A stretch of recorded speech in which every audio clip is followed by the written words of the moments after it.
Hey everybody, Doug Patterson here. I'm the senior minister at Smithfield United Church of Christ, downtown Pittsburgh. And as most of you, or maybe some of you, know, we have regular worship services on Sunday morning at 11 o'clock when we're not in the midst of this coronavirus thing. And we have a very brief worship service on Wednesday at 12:10 that only lasts about 15 minutes. That's so that people can get in and out on their lunch hour. And of course, we're not able to do that now either. So I'm making little videos now on Wednesdays and Sunday morning. Oh, by the way, this coming Sunday is Palm Sunday. And as you probably have guessed, we're not going to be able to do our Palm Sunday service. Unfortunately, doesn't look like any Holy Week services, which I'll do videos for, let's see, Wednesday, Monday, Thursday, Good Friday, and of course Easter. I'm going to keep you updated as to when we'll be able to get back together again physically, but not for the foreseeable future anyway.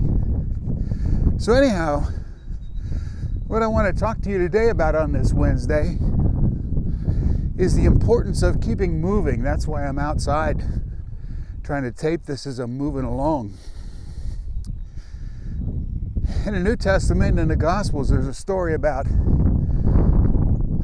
Jesus calling Peter out of the boat in the middle of a storm.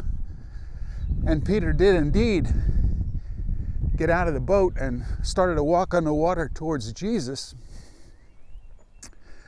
And he did that successfully. Some people think that the only person that was ever able to walk on water was Jesus, but that's not true, because Peter did too, although just for a couple moments. So anyhow, he's walking on the water until he stopped, looked down, and realized that this is probably something that he as a human being shouldn't be able to do. And fear and doubt crept into his head. And when that did, he started to sink. And of course, he called out to Jesus to save him. And Jesus did. But anyhow, the thing is, if it had just kept moving, he would have been okay. In the Old Testament, in the book of Exodus, there's the story about the Hebrew people being led out by Moses, and they were doing pretty much okay until they got to the Red Sea. And when they did, they were terrified.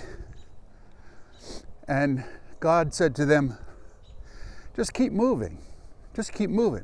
Well, we can't. We're up against water. And so he told Moses, he said, what I want you to do is put out your staff, your walking stick, if you will. Put it out there over the sea, and he did, and the waters parted. You know the story, probably. The Hebrew folks were able to successfully walk through the Red Sea. Then Moses lifted his staff again. The waters came in upon the Egyptians, who were in hot pursuit. But God said, keep moving. During this time of physical distancing, isolation, and so forth, I think the tendency we have is to stay stationary, not do anything. This, of course, makes us very lethargic. We start to worry and have all kinds of pressure and tension.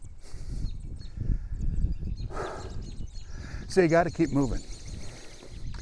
You got to get out if you can. Keep your body moving. Walk a little bit. Exercise. But maybe even more importantly, what we have to do all of us, is to keep our heart moving. By that I mean be compassionate, think about people, care about people, pray about people, check in on people. We have to keep our mind moving, read, do something that stimulates the old noggin. And spiritually, we have to keep moving. We have to keep moving.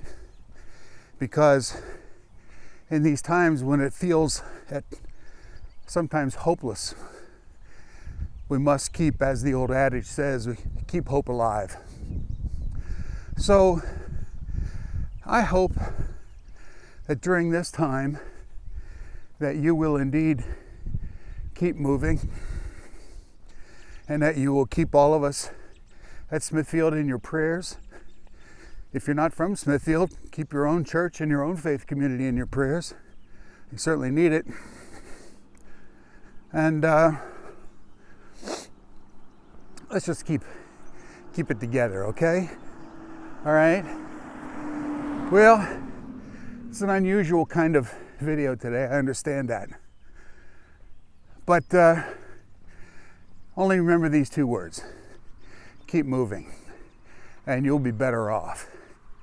All right, thanks a lot for tuning in, and I'll talk to you again sometime soon. We'll see you. Goodbye now.